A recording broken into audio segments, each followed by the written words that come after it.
Good evening, everyone. It's exactly 6 o'clock, and I now call to order the regular meeting of the City Council and successor agency to the Redevelopment Agency and Housing Authority meeting of Tuesday, April 19th, 2022.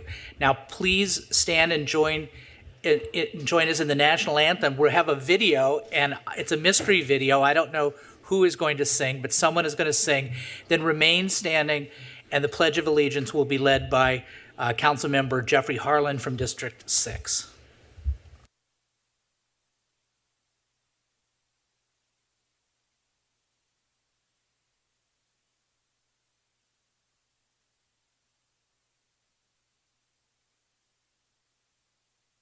Stripes and bright stars through the perilous fight, o'er the ramparts we watched were so gallantly streaming, and the rockets' red glare, the bombs bursting in air, gave proof through the night that our flag was still there. Oh, say does that star-spangled banner yet wave o'er the land of the free and the home of the brave?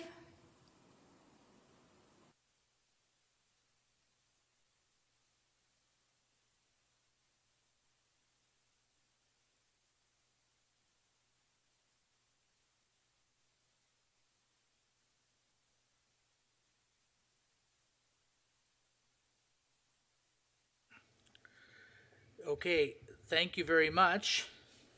And now is the time for our moment of solemn expression, led by our own John Began. Mr. Began, Reverend Began, you have the floor.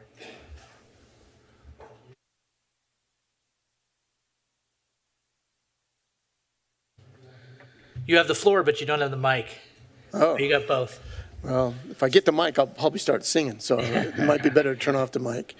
That's fine. Singing is praying twice, right? I just want to thank City Council and our community that are here tonight. I appreciate this opportunity. I think we are blessed as a city to have great leadership who truly care about the citizens of Costa Mesa and its residents, the businesses.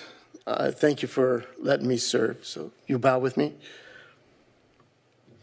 Father, thank you for your love and your grace.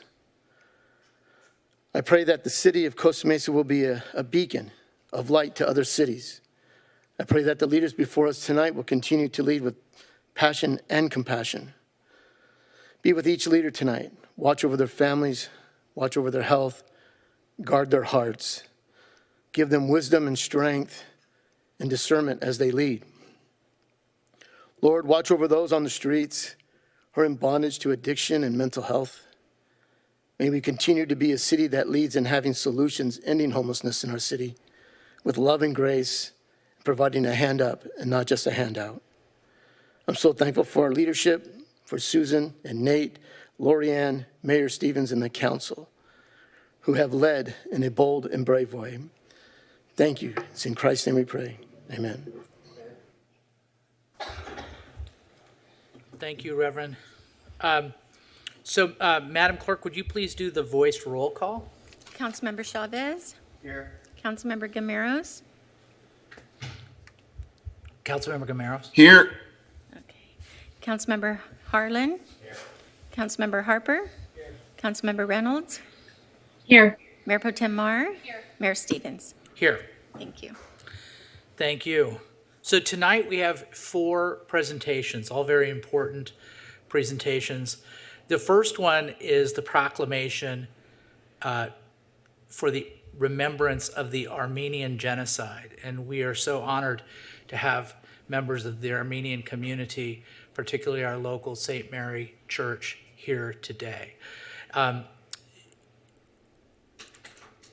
Armenian Genocide was a dark period in history and resulted in the massacre of so many people, up to 1.5 million men, women, and children of Armenian, Assyrian, and Greek descent. We pause to recognize and condemn this atrocity, which it certainly was an atrocity, and all others like it, which threaten peace among mankind. It is my honor to welcome the following clergy and parish members of Costa Mesa's very own St. Mary Armenian Apostolic Church to accept the proclamation.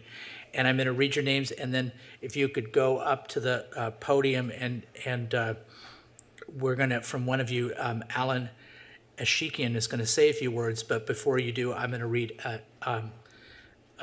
from the proclamation. First, Reverend Father Musheg Toshian, Miss Ani Martirosian, Alan Asikian, Miran Makarian, Padraig Pigeon, Jim Yogarshian.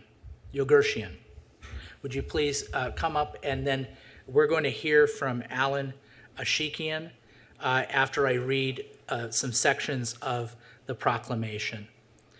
And the excerpts read as follows. The Armenian Genocide commenced on April 24th, 1915, during the Ottoman era, with the targeted arrest, exile, and murder of Armenian religious, civic, and business leaders that subsequently spread throughout Anatolia. From 1915 to 1923, approximately 1.5 million men, women, and children of Armenian descent and hundreds of thousands of Assyrians, Greeks, and other Christians were massacred or marched to their death in a campaign of systematic extermination and deportation, constituting one of the most atrocious violations of human rights in the history of the world. Orange County is home to a thriving Armenian, Assyrian, and Greek community, many of which are survivors of the Armenian Genocide, or their descendants were survivors. In Costa Mesa in particular, St. Mary Armenian Apostolic Church is a religious and cultural center for Armenian Americans living in Orange County, which provides a place to gather, learn, worship, and to celebrate Armenian history and heritage. April 24th, 2022 commemorates the 107th anniversary of the Armenian Genocide and is recognized as a day of remembrance across the world. Please join me in recognizing this historically critical and tragic time in our human existence. And now I want to get, before we all come up to do a photograph with the proclamation, I want to give the floor to Alan to say a few words. Hello, my name is Alan Ashikian. I'm the chairman of the Armenian Church Youth Organization of the Western Diocese. And I briefly just wanted to say thank you to the Costa Mesa City Council for this proclamation. It brings much needed awareness and recognition to this issue that has plagued the Armenian community for 107 years. And as we strive for awareness and recognition, this brings us one step closer to healing. Thank you. Thank you, Alan. God bless all of you, and thank you for being here. You're very welcome in the chambers, and we look forward to taking this photograph with you. We'll come down and we'll give the proclamation, and then we'll do a photograph. You can walk to the center and just form a line, and then they'll gather.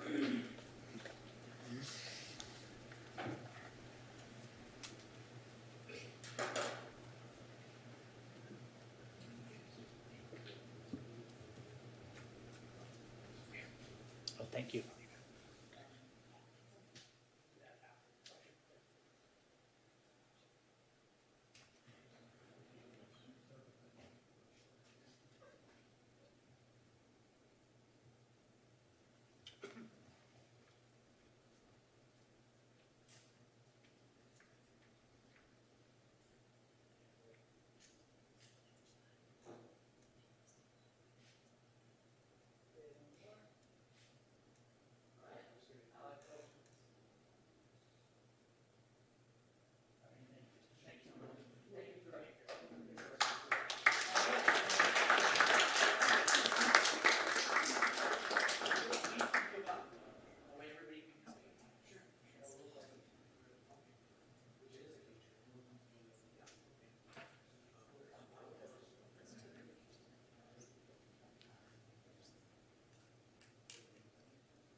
Okay. Next proclamation is Let's Be Kind Month. We are pleased to welcome back Rebecca Robeck and her family. It's great to see you. And the whole Let's Be Kind team, the Chambers, to continue the annual tradition of celebrating Let's Be Kind Month. Let's Be Kind Month started in 2018 after Rebecca saw the need to foster greater compassion and empathy among her peers. Rebecca's extraordinary vision is a contagious reminder to treat each other well, with kindness. Simple acts of kindness go a long way in spreading positive energy and ensures the well-being of our mental and emotional health, or at least improves it, right? So, Rebecca, we're going to ask you to say a few words, but let me read some of this proclamation. Let's Be Kind promotes a mission to give students the freedom to change their actions to themselves and to others, giving them the freedom to grow as people in a safe environment. Kindness calls upon our students, teachers, and leaders and community residents to treat each other better, to increase self-esteem, empathy, compassion, and support for one another. And you know, compassion, Rebecca, is one of the 6 core values of the city of Costa Mesa, compassion. We got it in there. Wearing a Let's Be Kind t-shirt is a pledge to maintain a community of unique, talented, generous people ready to give acts of kindness. Let's Be Kind's vision to bring together our peers embodies the city of Costa Mesa's mission of providing a safe, inclusive, also a core value of the city of Costa Mesa, and vibrant community. I'm proud to proclaim the month of April 2022 as Let's Be Kind Month in the great city of Costa Mesa. So, do you want to say a few words, Rebecca? We'd love it if you did. And then we'll take a photo. I would first like to say I love seeing all the t-shirts on all of you. I wanted to say thank you to Mayor Stevens and the city council members. It is an honor to be able to serve our community together. Thank you for recognizing Let's Be Kind. So far, we have celebrated kindness on my school campus, Costa Mesa High School, and Costa Mesa Middle School. Yesterday, we celebrated with Cloud Campus. Today, we celebrated with 13 elementary school campuses. On Friday, we will be celebrating with Estancia High School. And finally, on the 26th, we will celebrate with Early College. I am so thankful for our city and all of you who have celebrated with us and supported me personally since the beginning. I have seen the positive change Let's Be Kind has created on our school campuses and in our community, and I am so excited for what the future holds for the city of Costa Mesa. Thank you all for the parts you have played in making Let's Be Kind what it is today. Thank you. And Rebecca, you're a senior, right? Senior? Yes. And next year you're going to? Vanguard University. See, so you'll just stay. Yeah. You'll be even closer. Yep, exactly. So, yeah. All right. Well, it's wonderful, and I'm glad you're staying in Costa Mesa. Thank you. Okay, wonderful. Let's take a photograph. Please proceed. Thank you.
Okay, now we have a third proclamation, very important proclamation,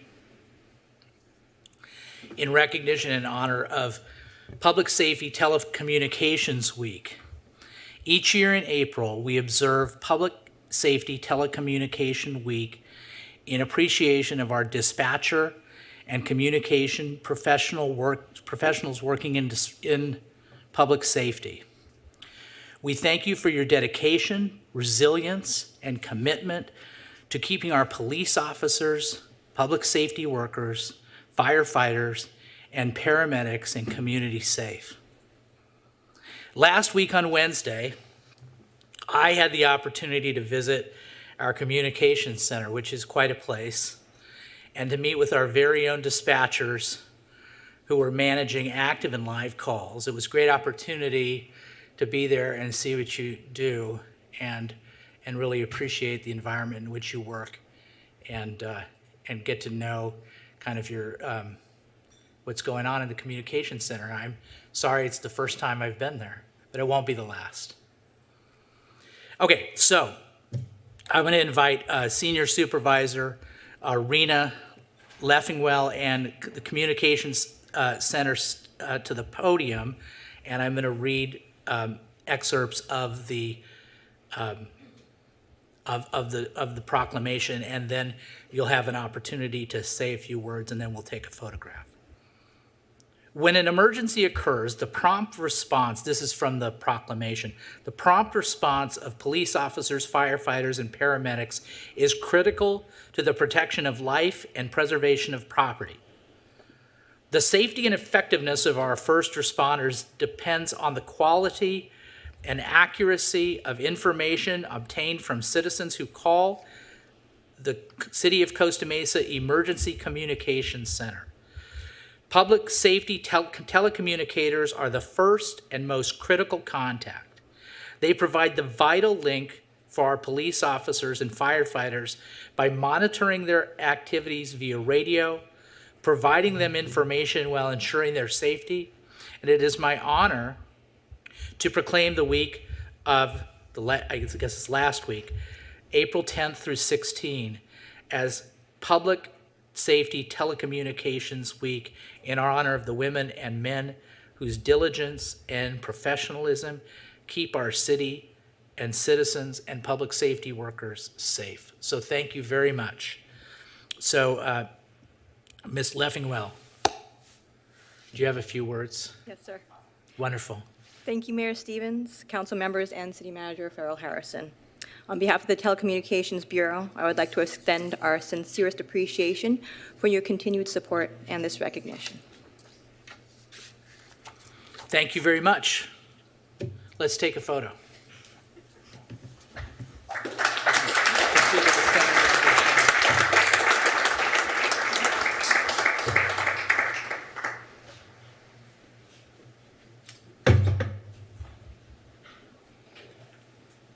Thank you.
Okay, our final proclamation is for Earth Day and Arbor Day.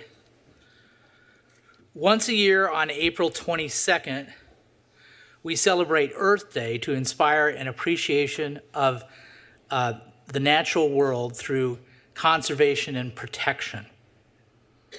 After Earth Day, we look 1 week later to Arbor Day on April 29th to renew the city's commitment to landscape beautification as a Tree City USA participant.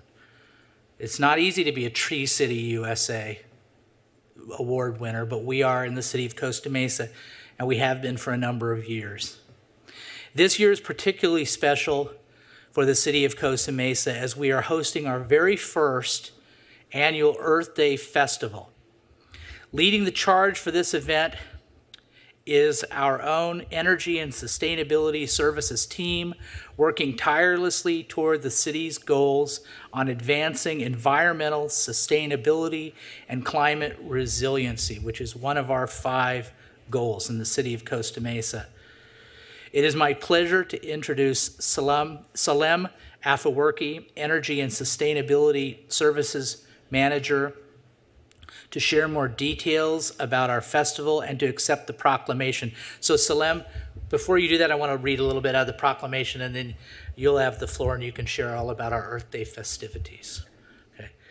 From the proclamation, the annual recognition of Earth Day is an opportunity to demonstrate our commitments to environmental stewardship, including implementing sustainability efforts, promoting emerging green technologies, and innovative practices that can restore the world's ecosystem.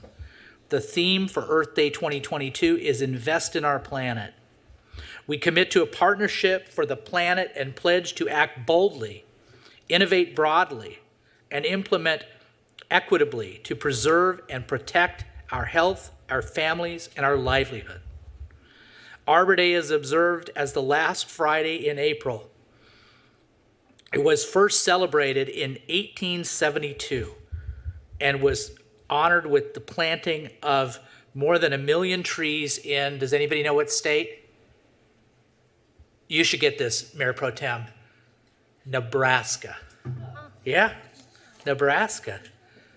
Her husband went to the University of Nebraska. Trees in our city increase property values, it's true they do, enhance the economic vitality of business areas, and beautify our community. And I'm told by a former mayor and council member, they slow down cars. Earth Day, I don't know whether it's true or not, but that's what I was told. Earth Day and Arbor Day are annual reminders of the constant need for environmental awareness, stewardship, commitment, and sustainability efforts. And we're glad you're here, Solemn, because you're going to get us there, right? It's a team effort, but we'll get there. Okay, Yes. Tell us about what's going to happen at our big Earth Day extravaganza. Sure. First, I want to say thank you very much for the recognition. It's a very important thing, and I'm glad that the city is taking it as a priority goal that we're working on. So thank you very much for that.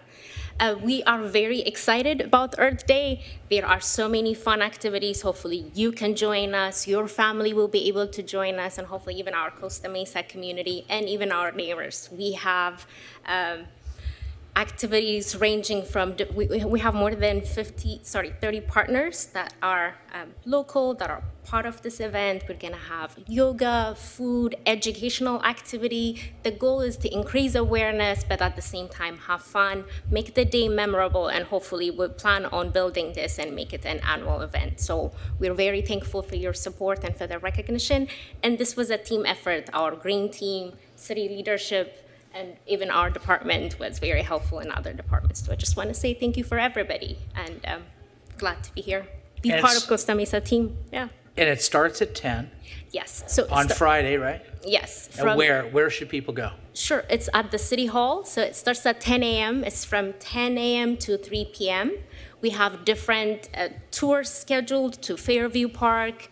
IKEA is a big partner on this. We're going to have a tour to IKEA as well. Different vendors, partners will be educating community, whether you're into active transportation, zero emission vehicles, or you're into zero waste, water conservation, green business program, we got you covered. Come, join us, have fun, and hopefully you'll take something you can implement back home when you get out here home. Beautiful. Thank you. Thank you. Thank Give you. it up. Okay, let's take a picture.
All right, and the fifth project, just kidding.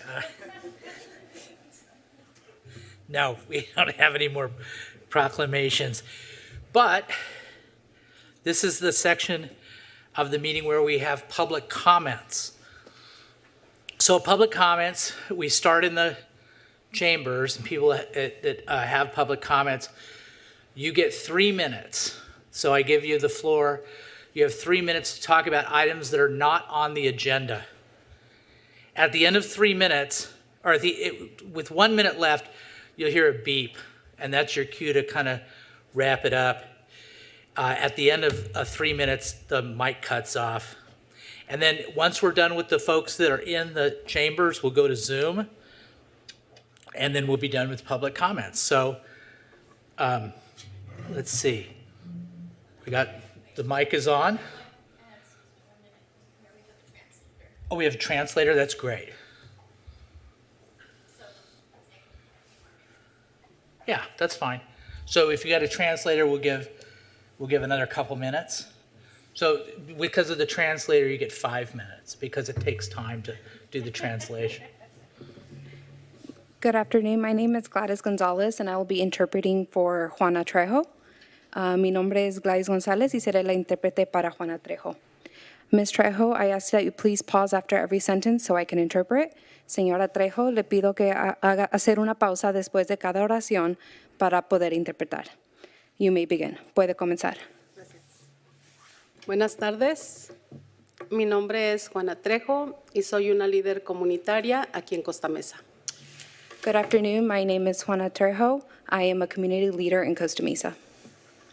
Vivo en el distrito número 3 y mi representante es Andrea Mark. I live in District 3, and my council representative is Andrea Marr. Hoy día vengo aquí a compartir una breve historia con ustedes que estamos viviendo en mi comunidad. I'm here to tell you a story of an issue that we are experiencing in my community. Hay una organización o compañía que está rentando, pero está haciendo abuso de esas rentas y mi gente está mal emocionalmente. There's a company that is abusing the power and regarding the rent, and my community is emotionally hurt. Un apartamento de 3 recámaras, el costo es $3,200.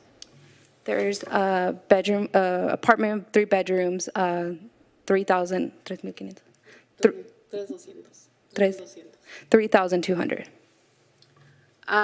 Nosotros no queremos vivienda regalada, pero sí queremos viviendas justas. We are not seeking free housing, but we are asking for affordable housing, justice on housing. Sé que lo que voy a compartir es doloroso y mi pregunta para ustedes es si tienen hijos. I know what I'm going to ask is a hurtful question, but I'm asking if you have children.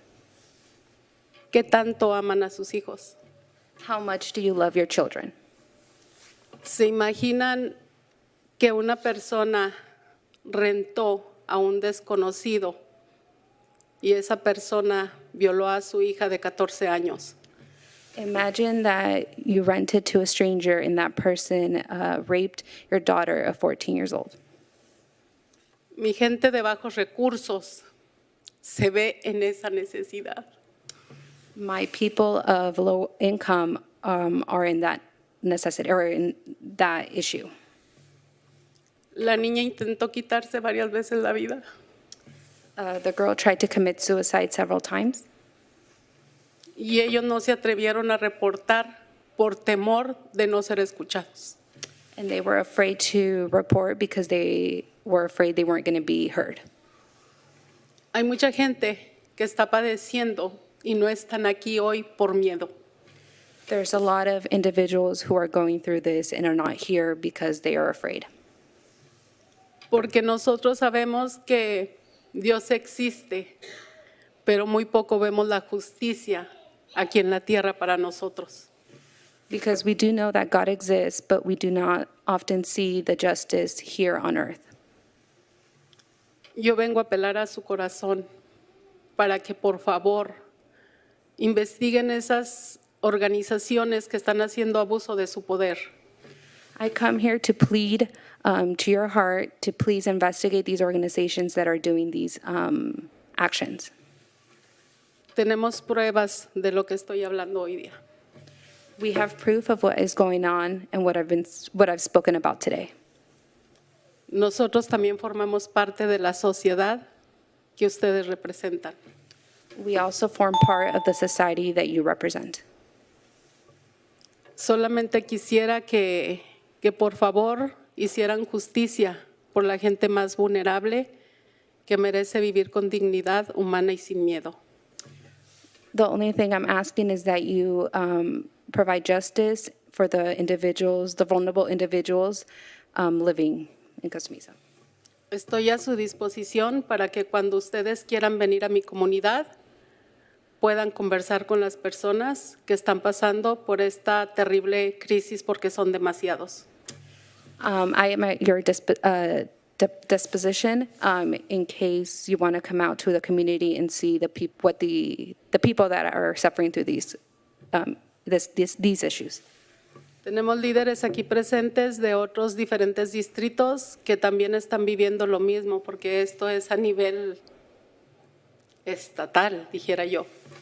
We also have other community leaders from other districts who are also suffering through these issues, and not just the city, but it's a statewide issue.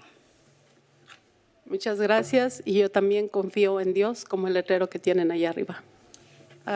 Thank you, and I also believe in God, just like the sign you have behind. Thank you. Alex? Okay, thank you very much. Do we have anybody else in the chambers that wishes to speak?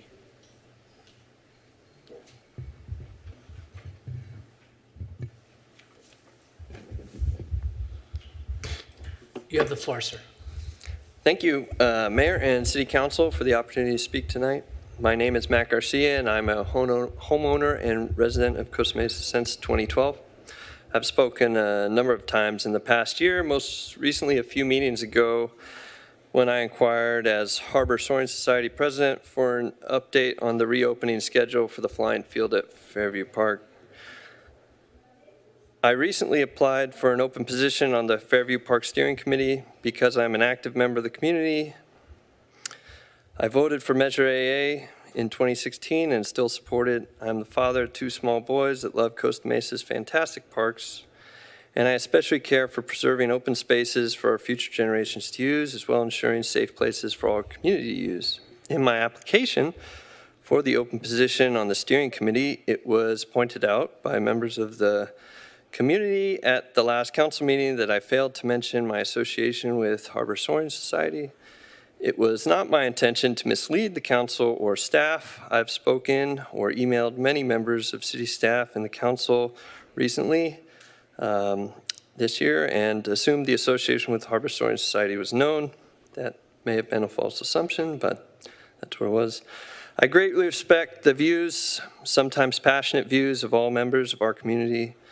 I've promoted and participated in Fairview Park Alliance restoration events at Fairview Park, and I plan to attend future events.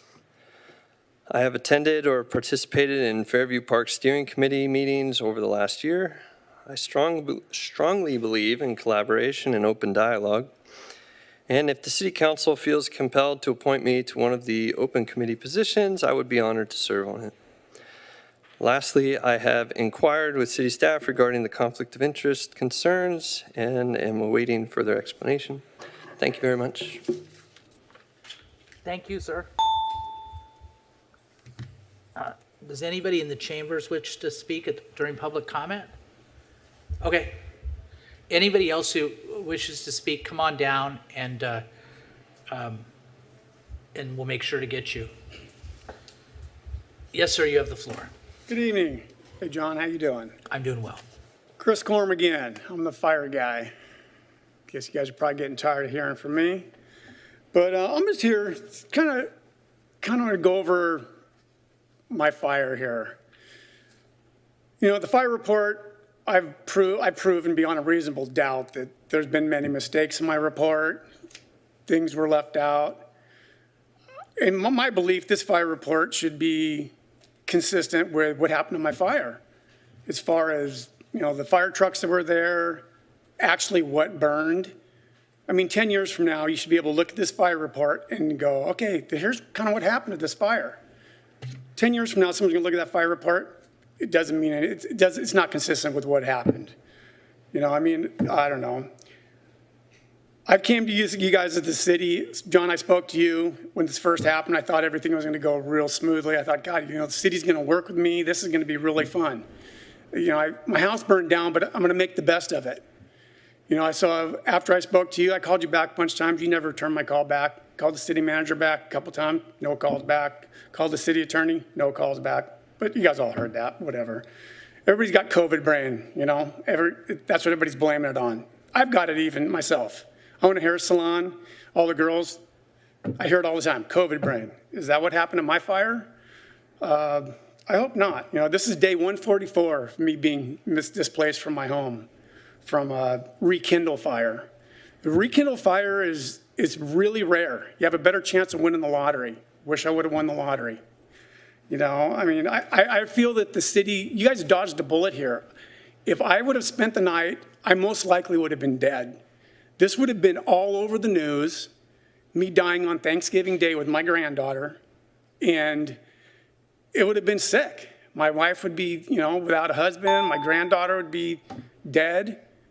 I feel like I'm not being taken seriously here. It's kind of sad.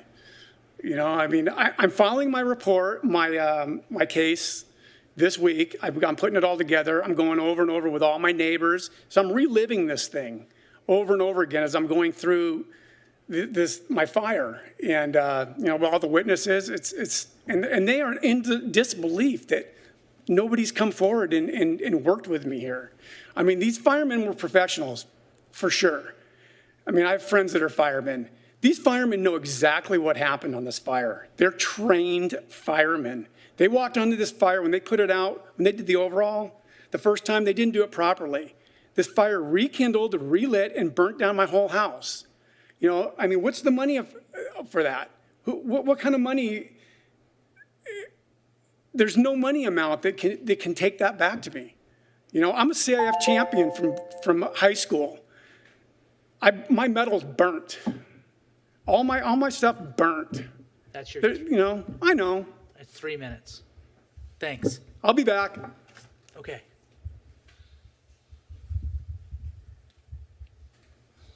Hi, good evening. I'm trying to speak a little bit English, but if he can help me. Okay. I live in 25 East Bay Street. For 10 years, I have a problem with Tony's Bar. It's Distrito 6.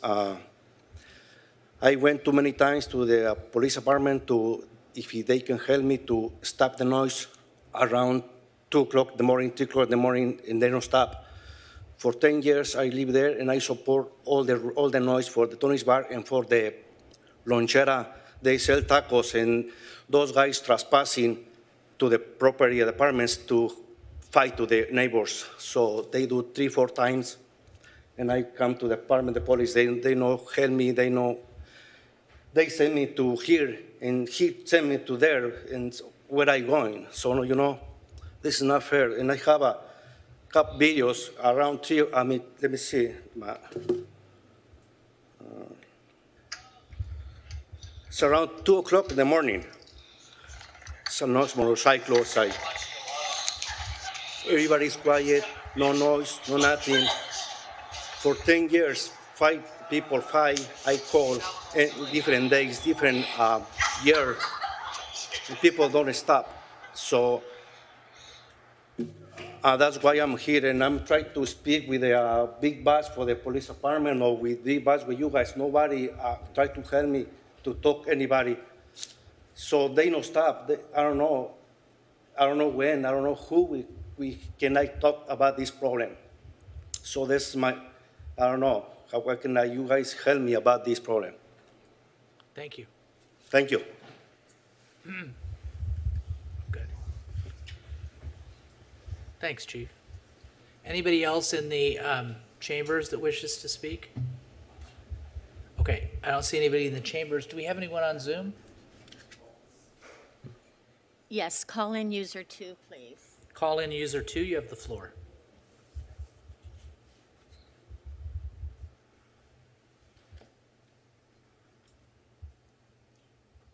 You can speak. Costa Mesa is a city of a lot of things, and the one thing we definitely are is the city of animal lovers. Last week on Next Door, there was a firestorm when a poster made an allegation that her neighbor was continually abusing an animal, and she could hear the animal crying. Well, after 250 comments and concern of other neighbors, I sent emails to Chief Lawrence and Captain Bacala, and it was amazing, the response. Chief Lawrence responded right back that he was referring it immediately to animal control. Captain Bacala guaranteed it would be investigated.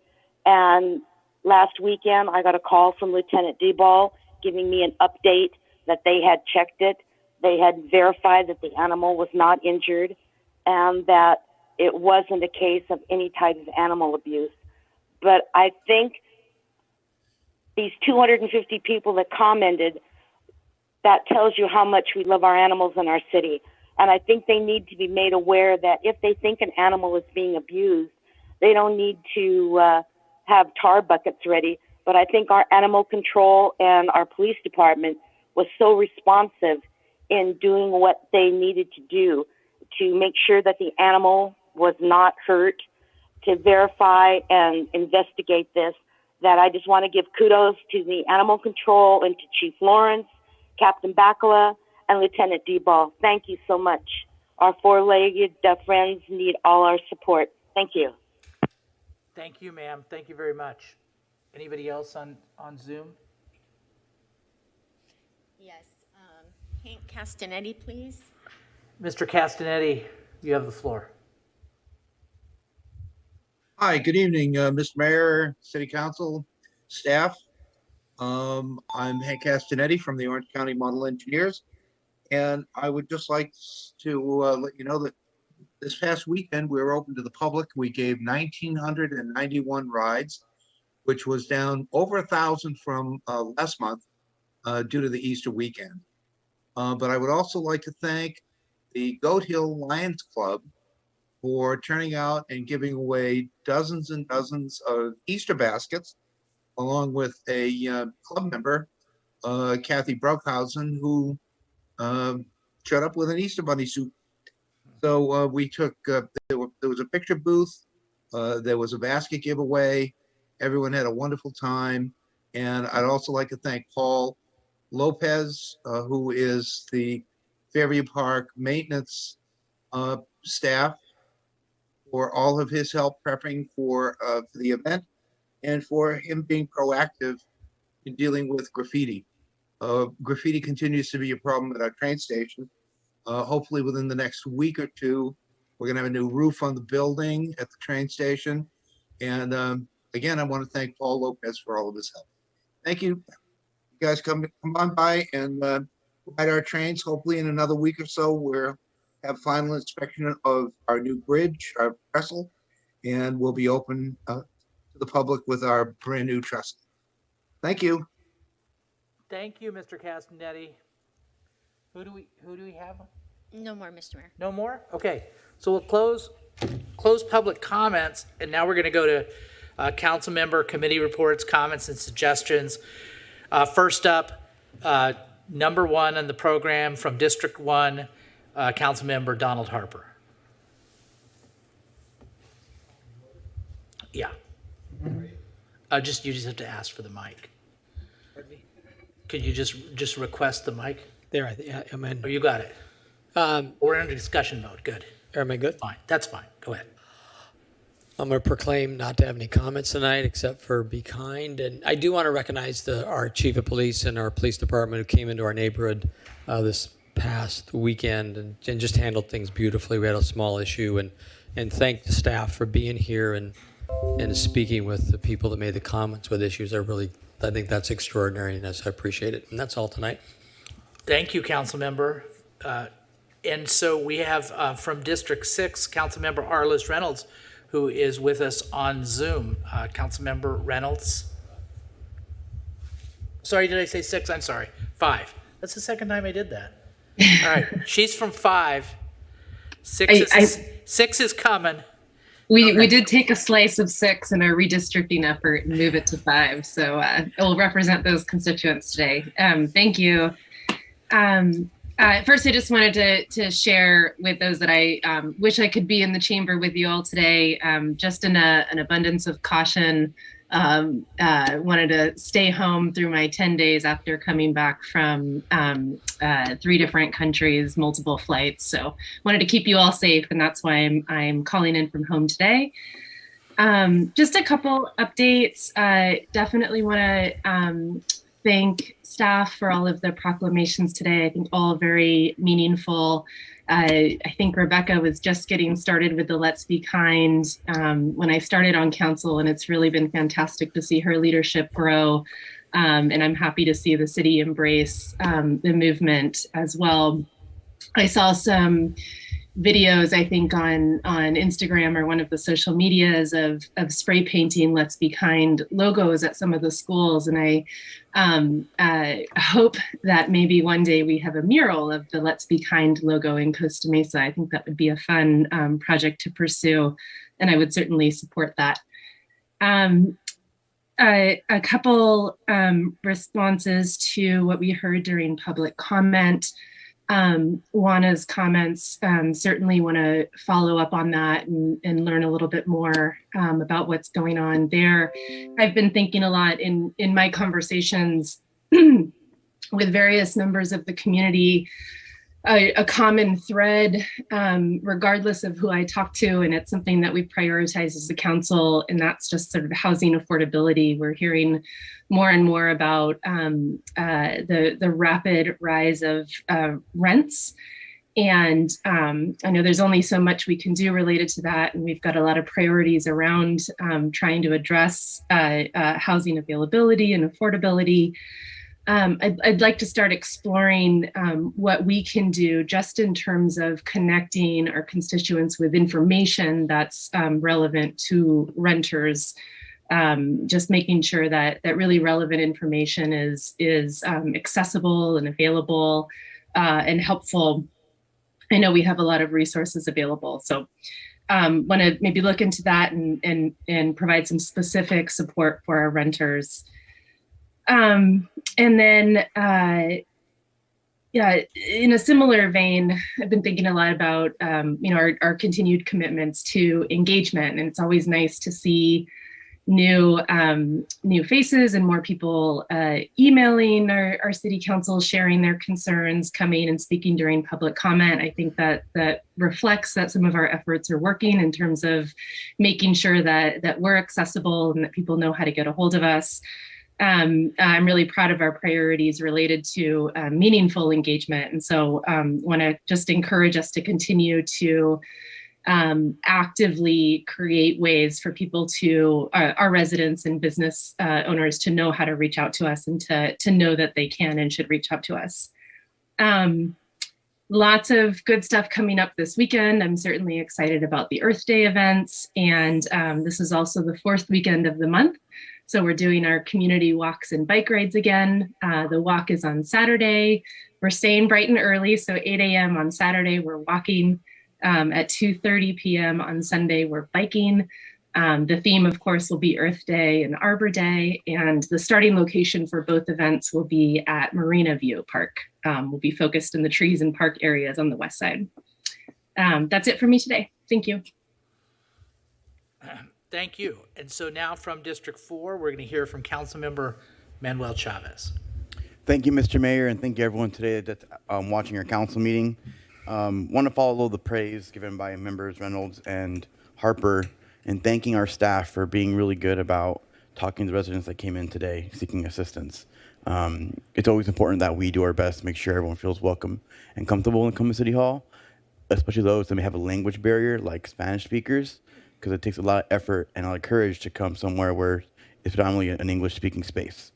With that being said, I do want to highlight our our first responders. I had the privilege this last Friday evening of doing a ride-along with Officer Chavez in our CMPD department. Long night, but it was great to see the work that our police and fire departments do in Costa Mesa. I think in the course of those 6 hours I was with them, I was over 7 calls. I saw fire department out there on 3 of the calls, and I saw our police department really be the first solace some people had during difficult nights. So I just want to say thank you to both our departments, and also to those who are answering those phone calls, because I know how, as hectic as it was for our officers and firefighters on the scene, I know it's really those that answer the phone calls in our dispatch center that have to calm the folks down and have to be reassurance during difficult times. So thank you all, staff. That being said, I have 2 things of note to share for folks in my district. Once again, I want to reiterate, if you do see large items like mattresses or graffiti, you can report it to City Hall using the My Costa Mesa app. It's a really easy app. You sign up once using your email, and then anytime you're walking down the street or see anything out of place, you get the app out, take a picture, put a little note. The app automatically uses your phone's GPS, send a picture to City Hall, and usually it's addressed within a day. So please use that app if you see anything in Costa Mesa that shouldn't be there. And finally, for PD, I have received a couple of concerns from residents on Myers Street about speeding. This isn't Myers Street near Ray Elementary School. This is Myers Street just south of Wilson Street.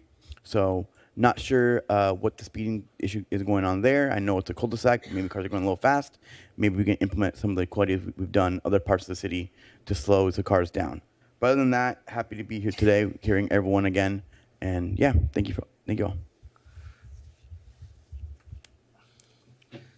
Thank you, Councilmember. Now we have Councilmember Gameros from District 2 who's on Zoom. Councilmember, do you want to say anything? Thank you, Mr. Mayor. I have no comments tonight.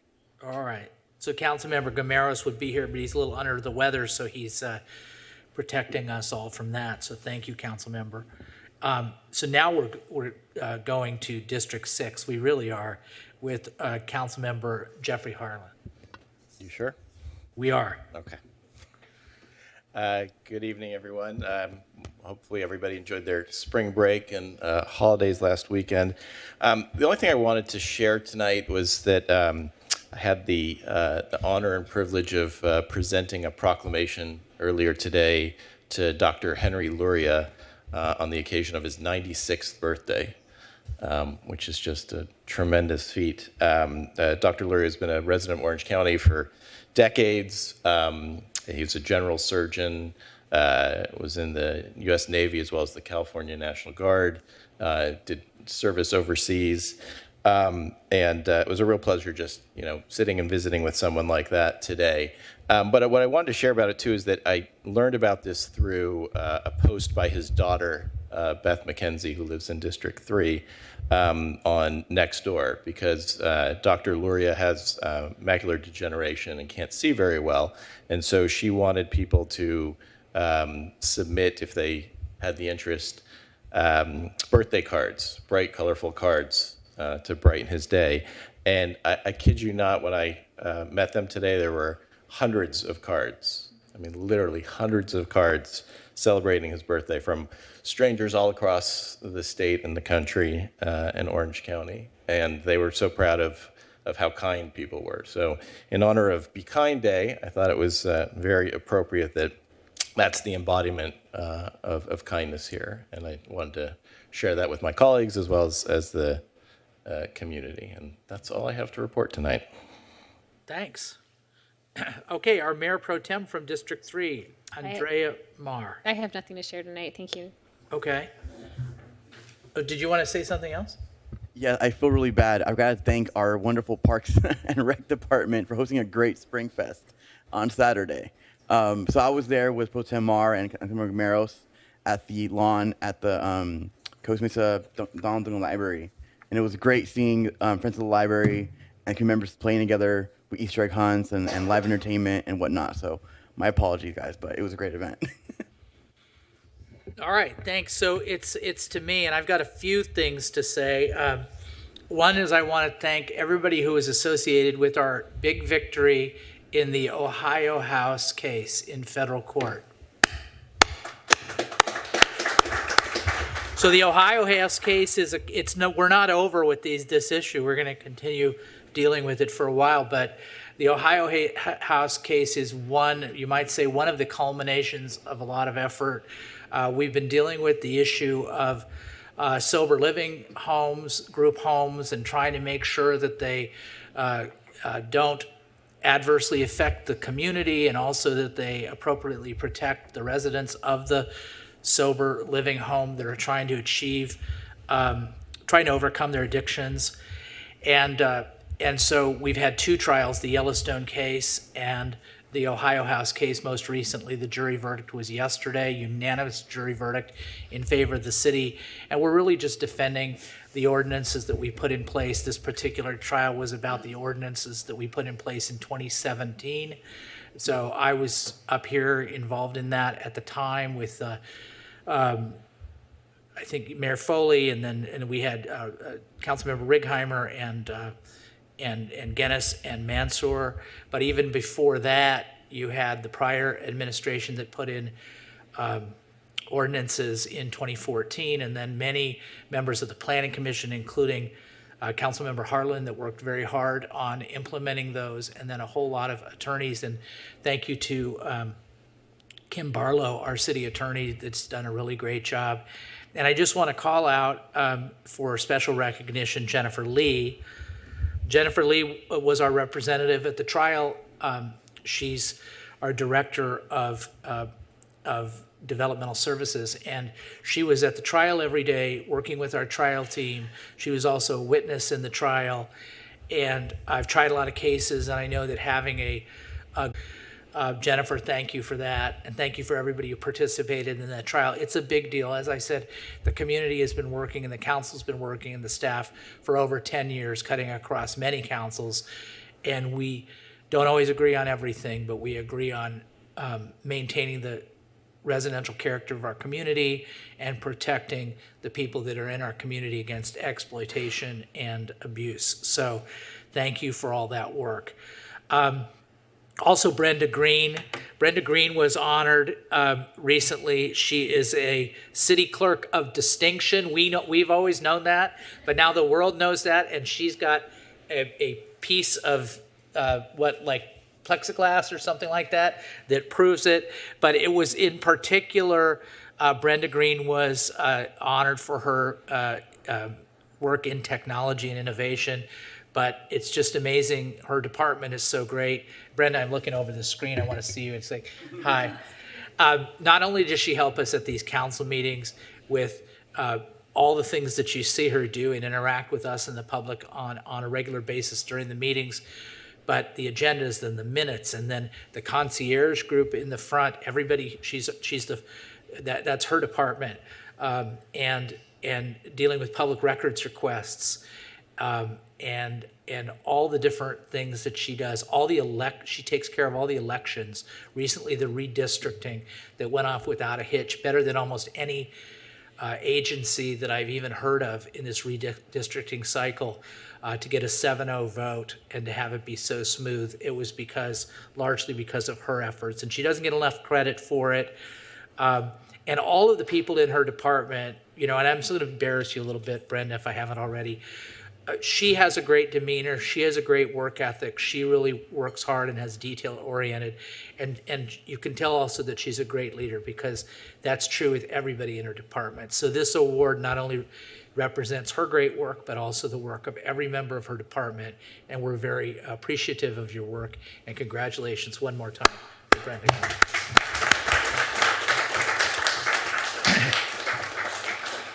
I listened very carefully to, and thank you for our translator. I listened very carefully to everything that Ms. Trejo said. The issue that she talked about with the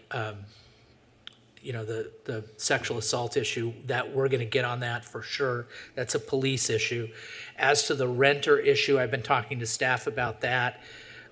There are a lot of rights that have recently been enacted within the last year, tenants' rights, and obligations and landlords' rights and obligations that really a lot of people don't know about.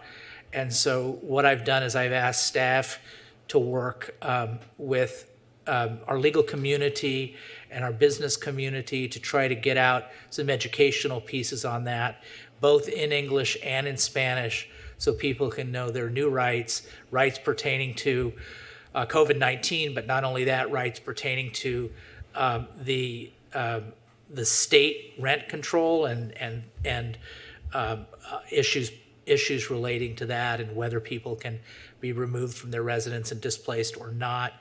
It's just important for people to know their rights and their obligations, as the case may be. So we're going to work on that, and we'll put something together that'll be of use to the community. So thank you to the staff for speaking to me about that. That's all I have. Ms. Farrell Harrison, City Manager report. Mr. Mayor, can I jump Yes. in real quick? Of course. Thank you. Sorry, Ms. Farrell Harrison. In my excitement talking about Dr. Luria, I forgot to mention one thing that I actually noted, but I wanted to at least publicly recognize Evis Torres for her work in assisting on that proclamation. And I know it was a more fun assignment than she normally handles for us, but she did it adroitly and very timely, and I just wanted to appreciate that.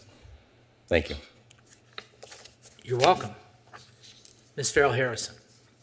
Good evening, Mayor, Council, community. Thank you for this opportunity. Council, I just wanted to thank you for acknowledging staff's efforts. I can tell you that it means a lot when you and every member of the council makes such great comments and gives our staff such incredible feedback. You know, we do a good amount of pumping each other up and thanking each other for the work that we do and telling each other if we think we've done a great job, but it's leaps and bounds when you take the time to do that. So I just wanted to tell you how thankful I am for all of the great comments that you've made tonight to the staff, because they are so very dedicated. I also wanted to thank, I believe it was Mary Spadoni this evening. I think maybe I've got her, I've got people's voices down in my head now. It's been a few years, and so I just wanted to thank Mary for thanking our staff. I mean, we oftentimes hear during public comment, you know, some constructive feedback, I'll call it, about things that we need to improve on. It's always great to hear from you, and also very much so from the community when there are things that we're doing right. And it's a great example of the great work that our police department is doing, but that our staff do every day. So thank you, Mary, for actually reaching out and sharing that great story with us. We'll share it internally as well, so that we continue to have a really strong community responsiveness. That's one of the great customer service examples that we want to cite and show to our staff, so we can continue doing that. So thank you, Mary, for sharing that.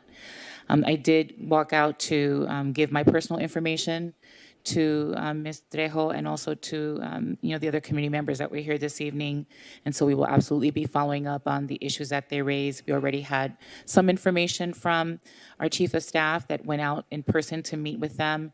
Some additional troubling details came out this evening that, of course, the police department will follow up on. And Captain LaPointe was out there speaking to you know, the individuals who came today to get some additional information. But we will be putting together information on bulky item pickup, information, also how to get in touch with us if there are issues with encampments and homelessness, obviously rental assistance opportunities that still exist, so that folks are not entering into agreements with strangers that are unknown to the family and potentially putting themselves or their children at risk. We don't want that to happen.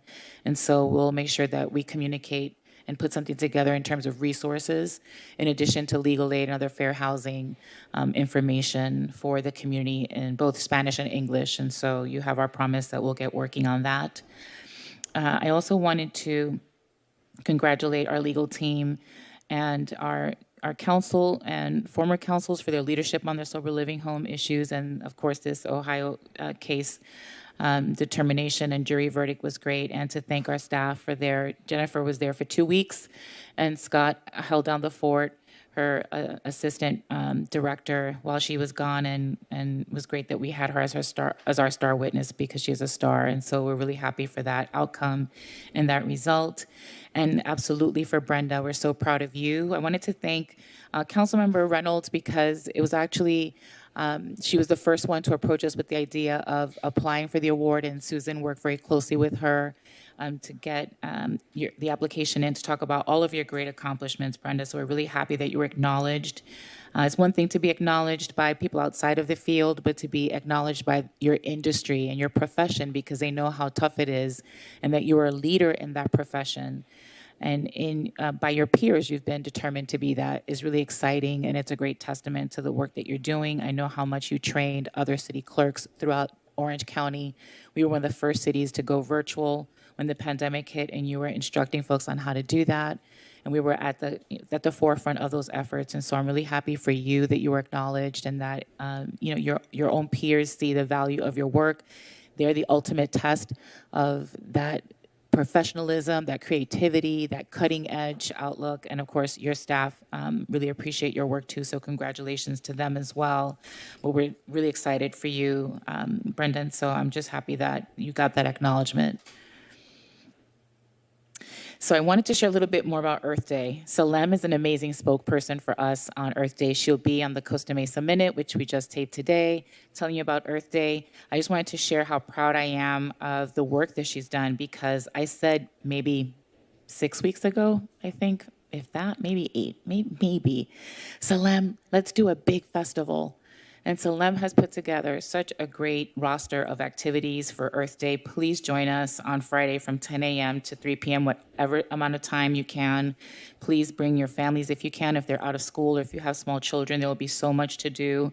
And OC Fair and Event Center has also agreed to open Centennial Farm for us. And so we're so excited about that opportunity and the tour of IKEA. Potentially, IKEA is a huge partner of ours and also is very environmentally conscious and aware, and would love to give us a tour of all of their sustainability efforts. So we're really happy about that.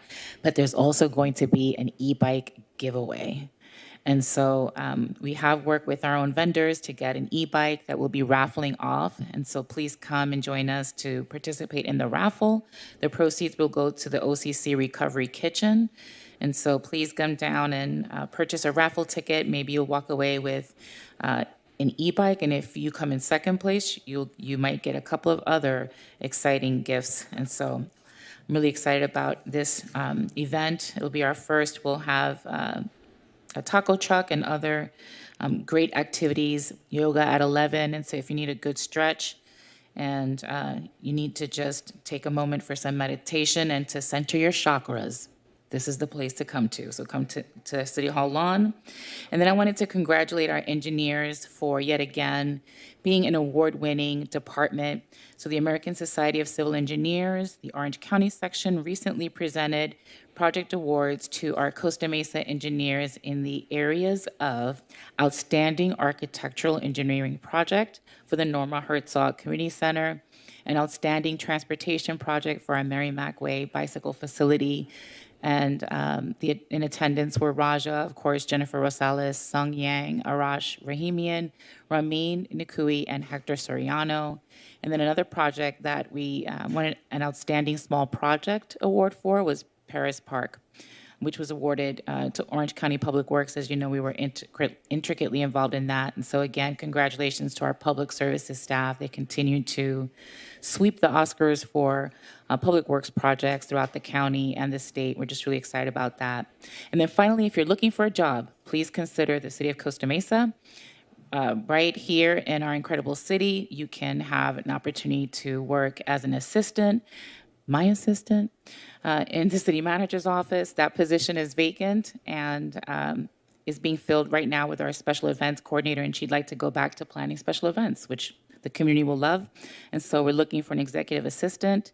I believe there are 160 applicants, but please feel free to still apply. The window is still open. And in our finance department, we have a senior budget analyst position and a senior accountant. And so if you like money, managing money, and you are a good accountant, you know your debits and credits, we'd love to have you. Come work for the city of Costa Mesa. We're a great city to work for. That's all. Okay, so before I call on our city attorney, I also forgot something. I forgot when I mentioned Ohio House to thank our lead trial counsel, Cy Everett. And and he did a remarkable job, and he and his team have done a remarkable job on many cases. They've won summary judgment in federal court on many cases. They're moving many cases in state court forward, and trying a federal jury trial is very challenging and very stressful, and to get a great result is a major accomplishment.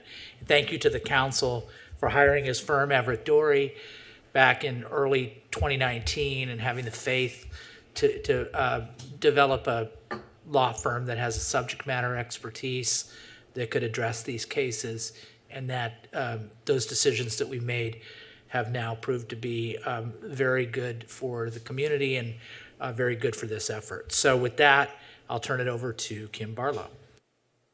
Thank you, Mr. Mayor. First, I want to respond briefly to Mr. Curran.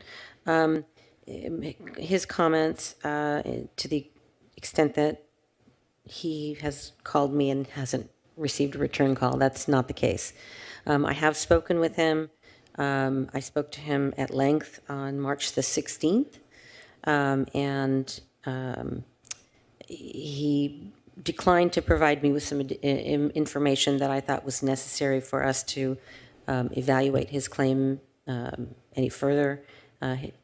When and if I get that information, be happy to look into it. Otherwise, I do want to thank Everett Dory for their hard work on the Ohio House case, as well as my associates Monica Arredondo, Choi, and Bruce Lindsay, who worked alongside the Everett Dory team in preparation for this and the other sober living home cases. Very proud of the work that everyone did on this case, and I concur in the kudos passed on to Ms. Lee about her hard work. Her testimony, I'm sure, was quite critical, and as we have all noted, the level of detail and information that Ms. Lee routinely provides really, I think, was key to our success in the case. So really happy to have that outcome. It was a stressful weekend, let me put it that way. And that's all I have tonight. All right, thank you very much. So now we're moving on to the consent calendar, all the matters listed in their consent calendar to be considered in one motion, and the routine, unless somebody from the public or a council member or staff member pulls the item. So we have one item that's been pulled, which is item number 5, pulled by council member Jeff Harlan, and then the others, for the others 1 through 4 and 6, I'll entertain a motion. And they'll have to be manual motions, so if you could just state it out loud, please. Oh, you were able to do it, okay. Sorry. I'd like to move the balance. Move the balance by Councilmember Chavez, seconded by Mayor Pro Tem Mar. Let's call for the question. Councilmember Chavez? Yes. Councilmember Gameros? Yes. Councilmember Harlan? Yes. Councilmember Harper? Yes. Councilmember Reynolds? Yes. Mayor Pro Tem Mar? Yes. Mayor Stevens? Yes. Motion carries 7-0. Okay, so we've, our Councilmember Harlan has pulled number 5. Madam Clerk, could you please read the title? Item 5 is the service agreement amendments with Tyler Technologies and Park Consulting pertaining to implementation of the city's land management system LMS update. Okay, Councilmember Harlan, you have the floor. Thank you, Mr. Mayor.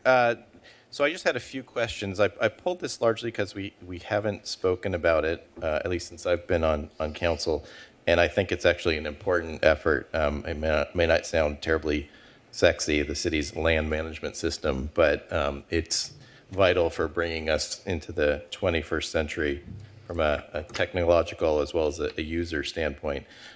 So I did have a few questions because it seems like the the recommendation to add budget is driven largely by the fact that we would otherwise be having staff spend time on this. And so my first question, I don't know who this is directed to, so I'll just ask. It looks like it's a little hard to understand from the immediate recommendation what was being what total is being increased at this point. So by my account, it looks like Tyler Technologies, the increase is $159,250, and the Park Consulting Group is $293,750, and that last one seems to be a $200,000 plus increase over what was originally proposed. So my question is that $200,000 really to account for staff time that would otherwise be used to move this forward? Ms. Lee. Thank you for your question, Councilmember. You are correct in the amounts. It's what the increase is $159,250 for Tyler Technologies, and the increase is $293,750 for Park Consulting.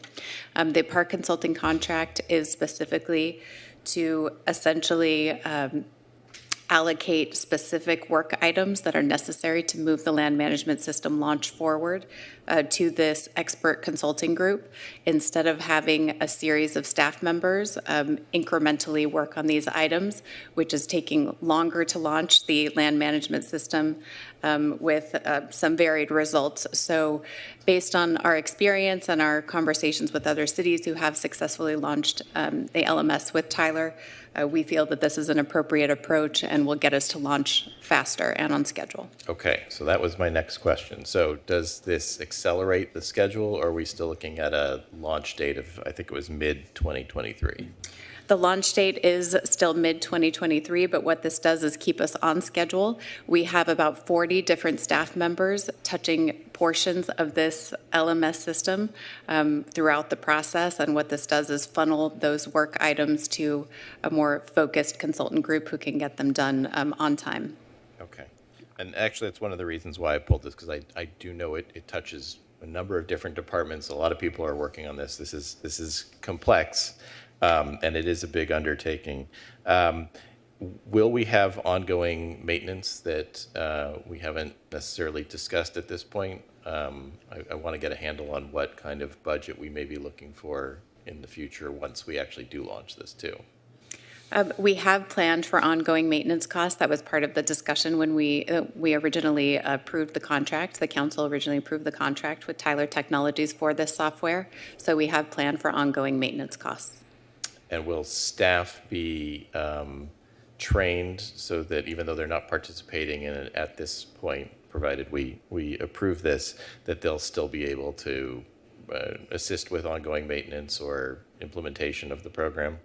Absolutely. It's actually a very multifaceted approach. We have support from Tyler Technologies for ongoing maintenance for certain aspects of the software that are most common maintenance issues, but for any software, it's also very important that we have in-house experts, and part of this launch and implementation has been to have subject matter experts identified within each department who are trained and participating in its launch and rollout, and those members of staff will continue to be experts. And we also have our IT department that's playing a very key role here as well, and will assist us in maintenance moving forward.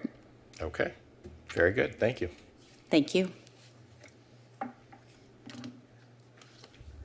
Okay, great. Do any other council members have any questions?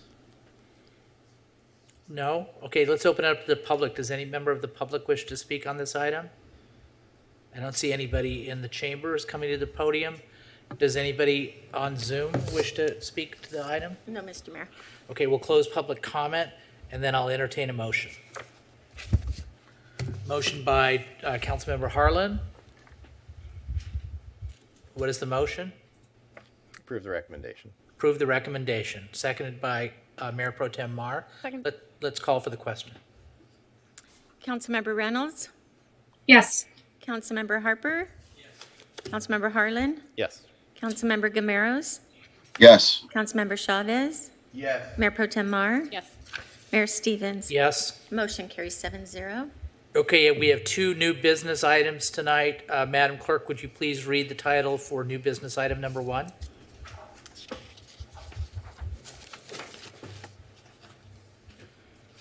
Item number 1 is the professional services agreement for commercial kitchen operation and meal services for the Costa Mesa Bridge Shelter. Presentation by Nate Robbins, Neighborhood Improvement Manager. Mr. Robbins, it's good to have you here. Is this your first time you've done a presentation to us? All right. Yes, sir, it is. Well, this is a good one.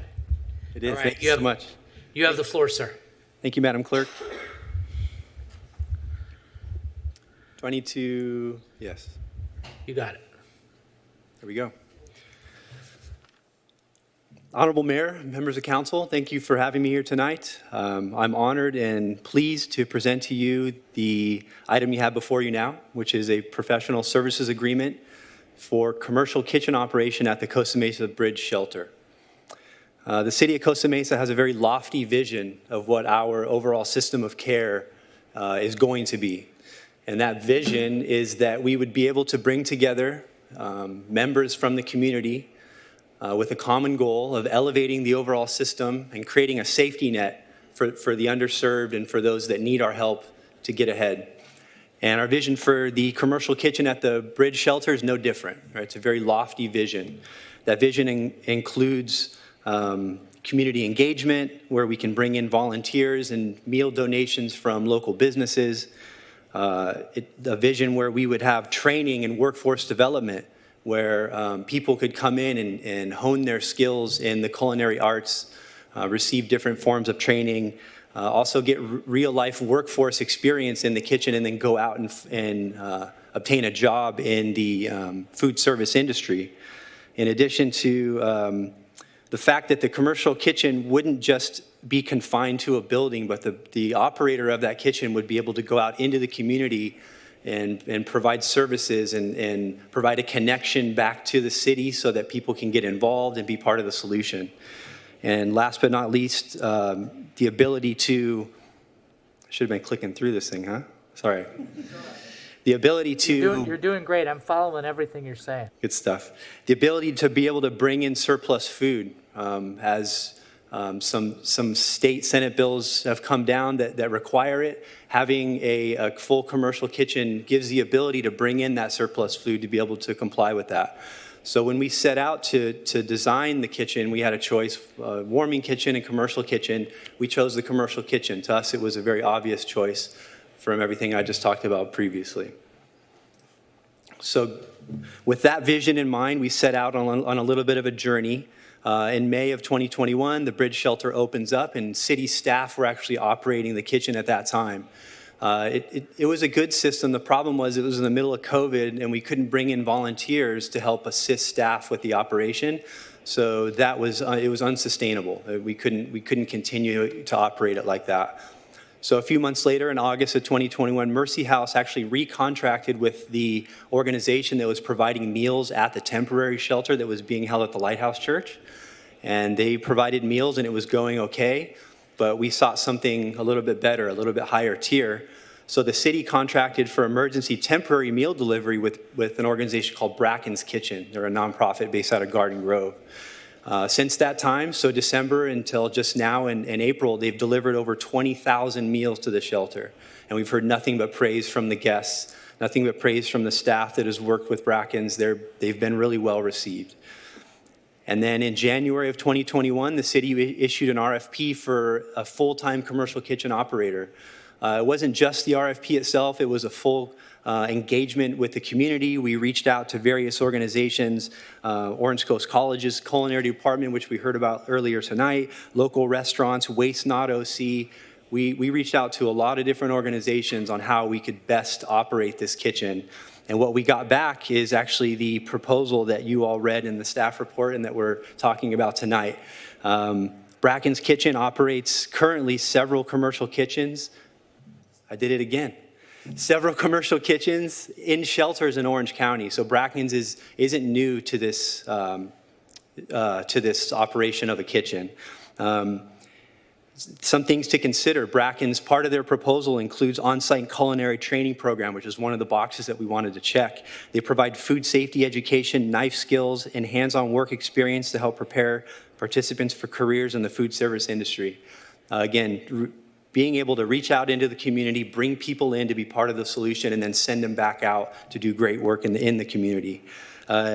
Bracken's does a really good job of managing a volunteer program to bring people into the shelter to assist with operating the kitchen. They'll fully manage that list, of course, in collaboration with the city, folks like John Began, who we heard from earlier tonight, who does a great job going out into the community and finding volunteers. Bracken's would manage that, and then they would use those volunteers to help offset the budget. And last but not least, this might actually be one of the most exciting parts, Bracken's actually has their own food truck that they send out into the communities that they serve during city events, you name it. We can call them up and we have their truck at our full disposal. So it's, again, another cool aspect of that. Some additional considerations, Bracken's is a 501c3 organization based out of Orange County, again, Garden Grove, California. Billing for this contract is based on weekly census numbers. The shelter is currently breaking records for census. It was at 67, 68. It's up in the high 60s pretty regularly now. And Bracken's will prepare meals based on that census. So while the agreement that you are considering tonight is for a certain amount of money, it's likely that we'll actually come in under budget as they are only preparing meals for the number of people that are at the shelter, which is much more efficient. Additionally, the Bracken's Kitchen will maximize opportunities for what I spoke about earlier, the surplus food recovery and organic waste diversion, which is a requirement of SB 1383. Not to mention, they will fulfill all public health permit requirements, which of course is very important to us to keep the kitchen open. Lastly, again, the ability for restaurants to come in and donate meals to the shelter offsets the budget greatly, and like we already talked about, volunteers do that as well. So much so that the cost that Bracken's proposed to us is actually only 65% of what it actually costs them to run the program. So there's a 35% savings because of private funding, grant funding, volunteers, donated meals, all that kind of stuff. So they're not charging us retail, if you will. A big, huge thank you to the members of the community, businesses, nonprofits that have already partnered with the shelter, both from Costa Mesa and our amazing partner, City of Newport Beach, who provides funding to help operate and even initially to construct the shelter. So we're very grateful to them. As you look on the screen, you can see, 12 businesses that have already taken the plunge and decided to partner with us, and they're donating meals, they're donating their time, they're providing resources and services to the shelter, so we're very grateful to have them on board. And so with all that said, Mr. Mayor and members of council, staff recommends that you would award a professional services agreement or PSA to Bracken's Kitchen for a term of 1 year with 3 one-year renewal options in the amount not to exceed $327,600 annually for commercial kitchen operation and meal services for the Costa Mesa Bridge Shelter, and to authorize the city manager and the city clerk to execute the agreement and any future amendments to the agreement. And that concludes my presentation. I believe, if Ms. Green can confirm, we actually have the owner and CEO of Bracken's Kitchen, Bill Bracken, on Zoom, in case you all have any questions for him, and staff is also here to answer any questions you might have. Thank you so much. Yes, he is on Zoom, and we've allowed him to speak if he'd like. Thank you, Mr. Robbins. That was really good. You don't need PowerPoint. Thank you, sir. You're great without it. Don't even worry about it. It's better when you don't move it forward. Mr. Bracken, do you want to just say a few words? Sure, if you'd like me. Can you hear me? Yeah, you've got the floor. Thank All you. right. Thank you for everything you've done already for Costa Mesa. We appreciate it. Well, thank you very much. We're truly honored to work with John and Susan and the whole team over there. And I'm just truly honored to be here. When we set out 10 years to build this kitchen and really make a difference in our communities, we never anticipated what would happen with COVID. It's changed so many people's lives, and the need has grown. So as we continue to collaborate and work and build more partners, it's truly been a pleasure working with Costa Mesa, and we're just excited to have the opportunity to continue. Thank you. Say hi to my neighbor, Chris Kirk. I knew one of you was Chris's neighbor. I'm not sure which one. Yeah, I it's will me. definitely tell him. He's out with the food truck feeding right now. He lives right around the corner. So, but that doesn't exclude me from voting on this. So anyhow, council, do you have any questions of Mr. Robbins or Mr. Bracken? See, I told you it was good. Okay, so let's open it up for public comment. Does anybody have public comment? I don't see anybody here in the chambers. Anybody on Zoom? No, Okay, Mr. close public comment. What? Nope. Okay, I'll entertain a motion. Motion by Councilmember Chavez. Your motion is? To approve that recommendation. Second. Second by Mayor Pro Tem Mar. Councilmember Chavez, it's your motion. Do you wish to be heard? As always, thank you, staff, for a great presentation. I am happy to note that the number we're voting for is the highest number it will be. And thank you for the cost savings, and thank you for always for ensuring our residents in the shelter have the best service possible. Mayor Pro Tem Mar? I remember 2 years ago hearing Ms. Price talk about the reason why we should have a full kitchen, like a full, big, robust commercial kitchen, and not just a lame warming drawer. And you were so excited, and you had this vision. And it's pretty amazing to see it come to fruition a couple of years later. So, and with just a fantastic operator that I couldn't be more excited about. When I read the agenda, I took pictures of it and was like sending it to about all of my foodie people who were like, "That's great, you got Bill Bracken coming in." So, Mr. Bracken, thank you so much for partnering with the city. I was literally pulling up your website so I can sign up to volunteer. Very, very exciting. Thank you so much. Okay, any other council members? Okay, so thank you, Mr. Bracken. Thank you for staff. Wonderful. That was a great first effort. I don't know where you go. Where do you go from that, Mr. Robbins? Where do you go? There's nowhere but down, but it's okay. All right.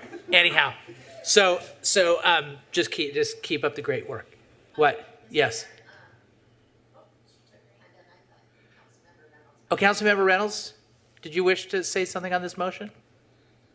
Sorry, yeah, learning how to raise my hand remotely here. Yeah, just wanted to add in my excitement about this partnership. First, want to thank staff. I love the new slide format, both page numbers and refreshed photos. So thank you so much for that, or slide numbers, I should say. But same, and Councilmember Mayor Pro Tem Mar mentioned a couple of years ago, when we were really focused on trying to address the food shortage situation in response to COVID, and we were looking at a lot of different models for providing food. And I just saw how much the Bracken's Kitchen team was doing in our community. And so I'm just so proud that we're partnering with them and really excited about the future. So thank you. Of course, I'll be supporting this. Yeah, thank you very much. Yeah, and again, as the Mayor Pro Tem said, thank you, Susan, for your guidance when we were building the shelter and having us get a commercial kitchen that I think we invested a lot of money in this, and it's really paying off. Sometimes the most expensive thing is also the thing that's going to benefit the community the most in the long run. And then finally, Mr. Bracken, thank you for stepping up for the city of Costa Mesa, but also for an underserved community. You are a very talented chef. I know that Mr. Kirk is a very talented chef that could be at virtually any restaurant in Orange County, and you would be welcome with open arms. So the idea that you have dedicated your talents to this community is just really something that's quite admirable and remarkable, and I'm glad you're on our team. Let's call for the question. Councilmember Chavez? Yes. Councilmember Gameros? Yes. Councilmember Harlan? Yes. Councilmember Harper? Councilmember Reynolds? Yes. Mayor Pro Tem Mar? Yes. Mayor Stevens? Yes. Motion carries 7-0. Wonderful. Now we're up to our final item, which is new business item number 2. Madam Clerk, would you please read the title? Thank you. This is award a contract for Citywide Landscape Maintenance Services. Presentation by Rob Ryan, Maintenance Services Manager. Did you want to introduce? Okay, Mr. Ryan, you got a tough act to follow, but I know you can do it. You have the floor. I do. Thank you. I appreciate that. Good evening, Mayor Stevens, Mayor Pro Tem Mar, City Council members. The next item before you is the request to award the contract for citywide landscape maintenance services. The City of Costa Mesa is responsible for the maintenance of over 226 acres of improved landscape. This includes 29 parks with over 150 acres of landscape, hardscape, and play surfaces, 30 acres of sports fields, including hybrid Bermuda turf fields at Jack Hammett and the Tewinkle Athletic Complex, 13 facilities that include City Hall, the Senior Center, the Bridge Shelter, the Norma Herzog Community Center, Downtown Recreation Center, 2 libraries, and 6 fire stations. And of course, we have acres and acres of parkways, bike trails, and medians throughout the city. The general scope of work includes complete turf maintenance, trimming of shrubs and ground cover, weed control and prevention, cleaning of hardscape surfaces and playgrounds, trash can liner replacement, litter pickup and disposal. Some of the specialty services include playground sand maintenance, mulching and preventative weed control, the maintenance of skate park, and the maintenance and restocking of the mutt dispensers. Some other specialty and services include field preparations for our baseball and softball user groups, infield grooming and maintenance, and annual sports turf renovations. Since July of 2017, the maintenance for all these areas has been performed through a contract with Brightview Landscape Services. The original contract was for 3 years with 2 additional 1-year extensions. During the 5 years, Brightview has obtained an understanding of the unique requirements and needs of specific areas within the city of Costa Mesa. They respond to special requests and do so often at no additional cost to the city. They've also been a huge help during inclement weather, especially windstorms. We have some fallen limbs and branches that scattered throughout the city. A few specific highlights during the term of the contract: more than 25 new and redesigned maintenance areas were added to the contract during those 5 years. Brightview worked with the city to implement its new integrated pest management program, which eliminated the use of glyphosate products citywide. It focused on an organic first approach to weed and pest control. They increased the use of mulch and instituted other cultural practices which reduced or eliminated the use of any pesticides at all, including organics. All this while staying within the budgeted line item for that type of job. Brightview also partnered with the city in order to reduce monthly maintenance costs during the COVID-19 pandemic. They did this without reducing or eliminating vital maintenance services, which kept the city landscape looking beautiful. The final 1-year extension ends on June 30th, 2022. As the maintenance contract term is ending and the work still needs to be provided, the work needs to be rebid and new contract established. On November 10th, 2021, the Purchasing Division advertised a request for proposal for park and landscape maintenance. The city received responses from 6 companies. Each proposal was screened to ensure they met the requirements of the RFP and then independently evaluated by a panel. The results of the evaluation were compiled by the Purchasing Division, and Brightview Landscape Services would determine the most qualified among the 6 bidders and submitted the highest rated proposal. References for Brightview confirmed their high quality of work and successful performance of similar services with other agencies.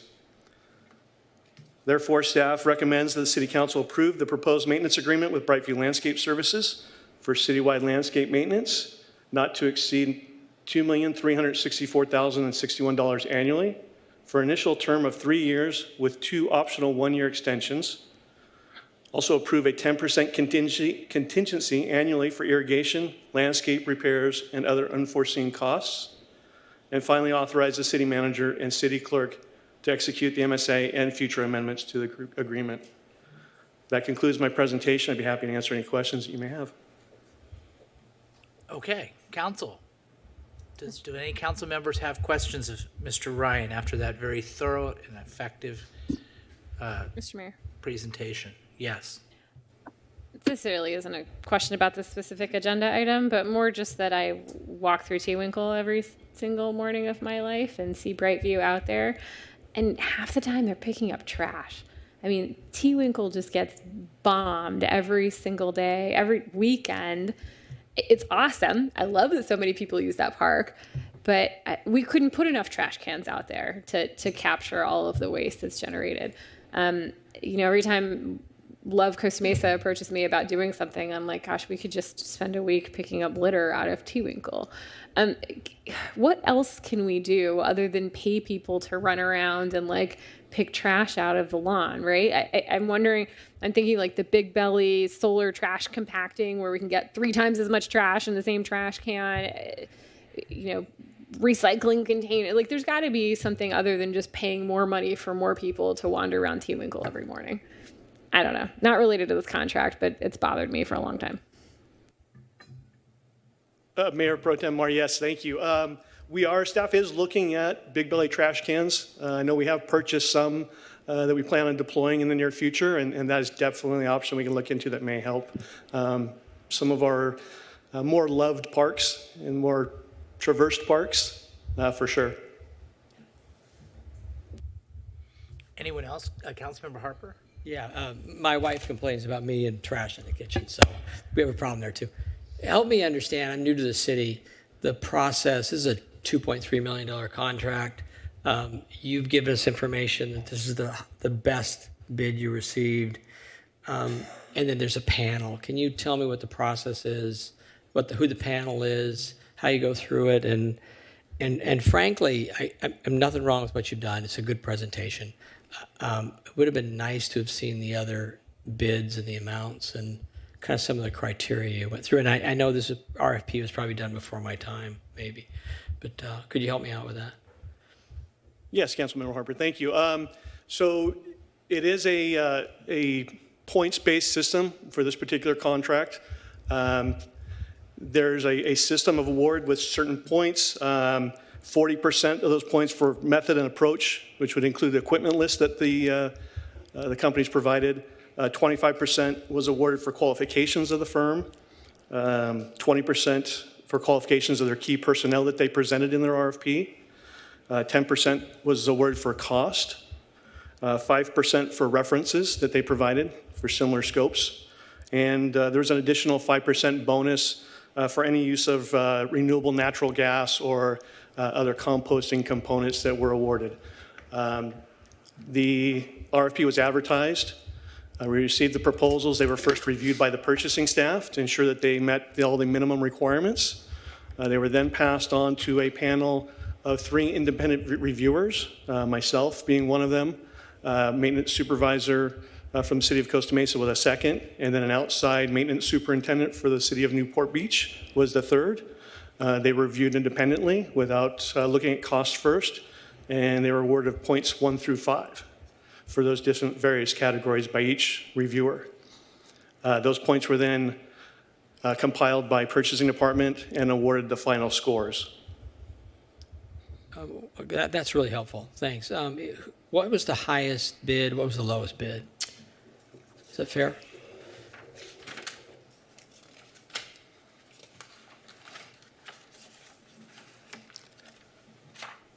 The highest bid was about 2.9 million. Okay. The lowest bid was 2.1 million. 2.1. So we're right there in the range. That's great. That answers my question. Thanks a lot. Thank you. Thank you very much, Councilmember and Mr. Ryan. Do any other council members wish to ask any questions? Councilmember Reynolds, please. Councilmember Reynolds. You have the floor. Yeah. Yes, thank you. Thank you, Mr. Ryan. I had a few questions about some of the areas of scope. One of them, and I'll ask in the future that we make sure we put page numbers on scope, so it's going to be hard to refer you to where I'm looking.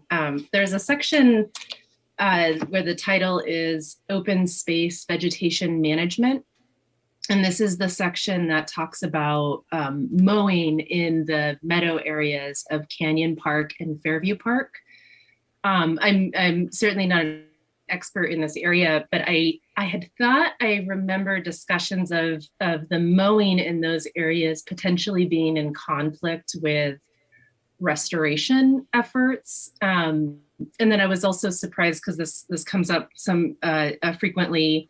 I didn't see any mention of specific timing related to bird seasons.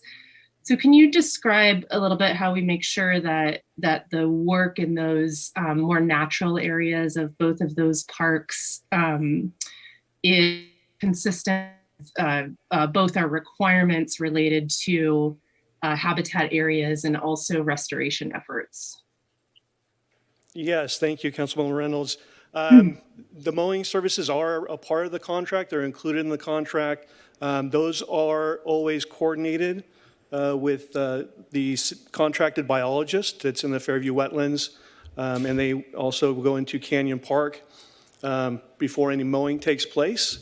Bird nesting areas are identified, and as well as native plants that are desirable that we want to keep in both of those locations are marked by the biologist prior to any mowing. And the contractor then stays clear of those particular areas. But we always work hard with the biologist and with the Fairview Park administrator to make sure that we're not doing anything that would be damaging to the environment while reducing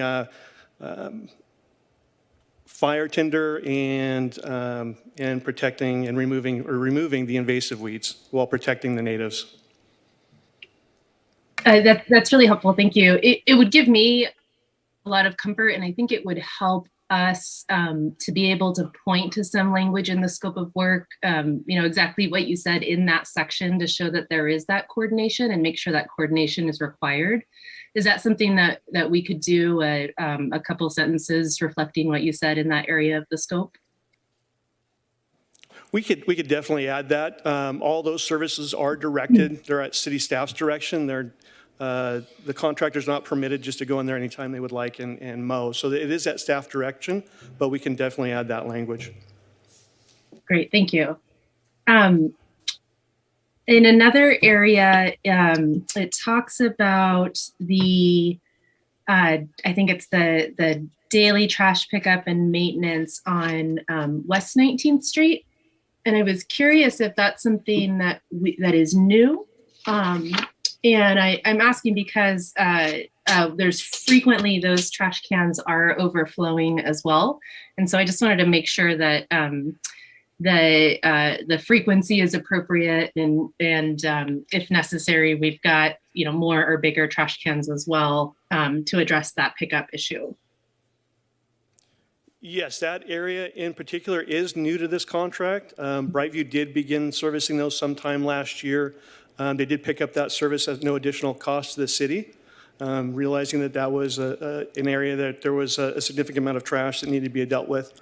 And we are working to deploy the big belly trash cans in the near future, which will hopefully reduce some of that. But all these services are scalable, so we can increase the frequencies if need be. Okay, yeah, thank you. I suspected that one was new because I know we've increased that frequency lately. Just wanted to check in on that.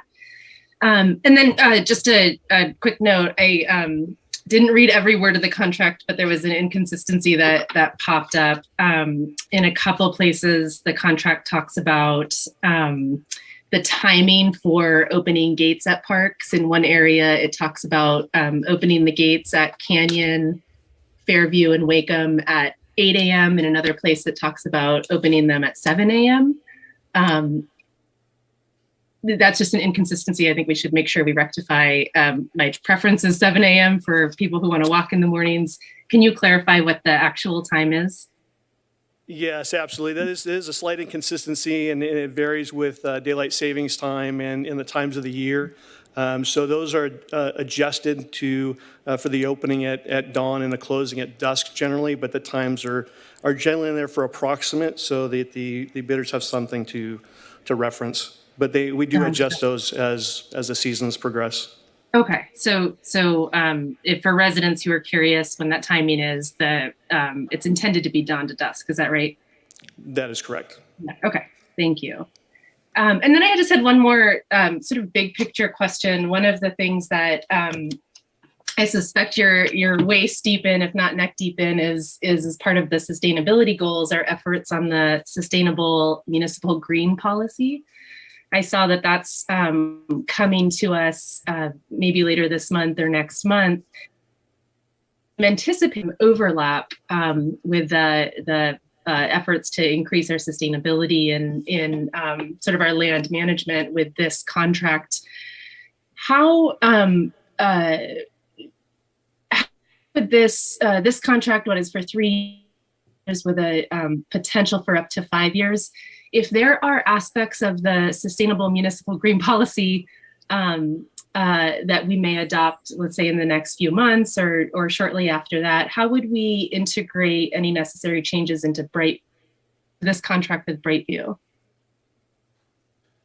Having a history with Brightview and especially implementing the integrated pest management program mid-contract seamlessly and without issue and without any pushback, quite to the contrary, working hand in hand with that contractor.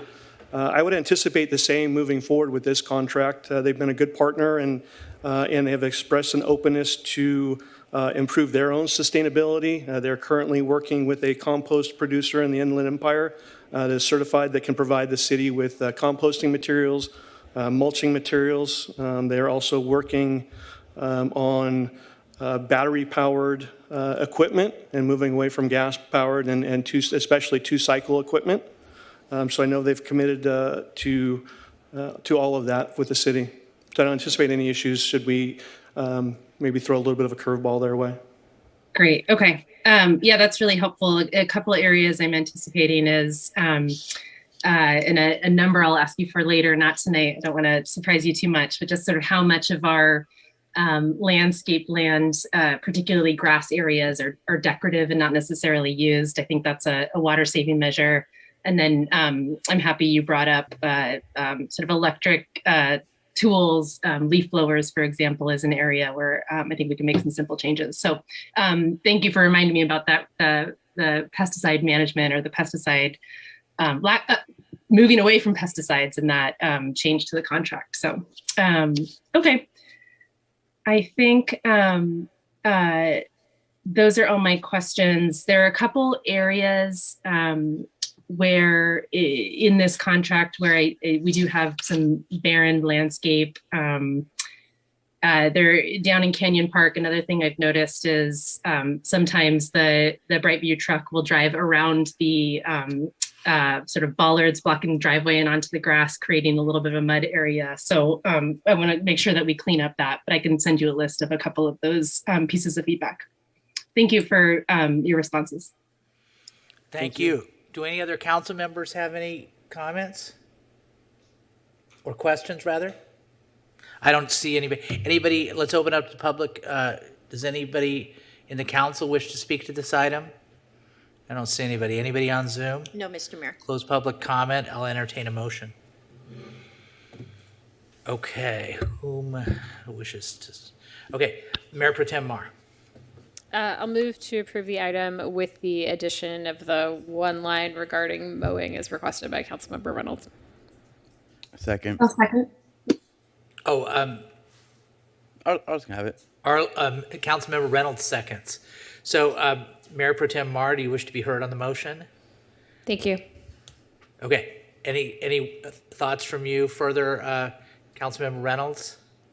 Yeah, you heard them all already. Thank you. Good stuff. Let's call for the question. Councilmember Reynolds? Yes. Councilmember Harper? Yes. Councilmember Harlan? Yes. Councilmember Gameros?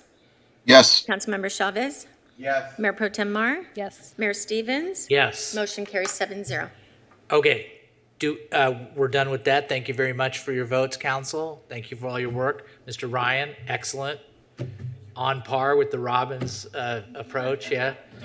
Yeah, okay. So does anybody else on council have anything they want to get off their chest?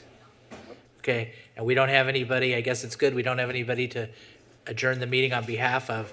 So 3 minutes before 8 o'clock on April 19th, 2022, we are adjourned.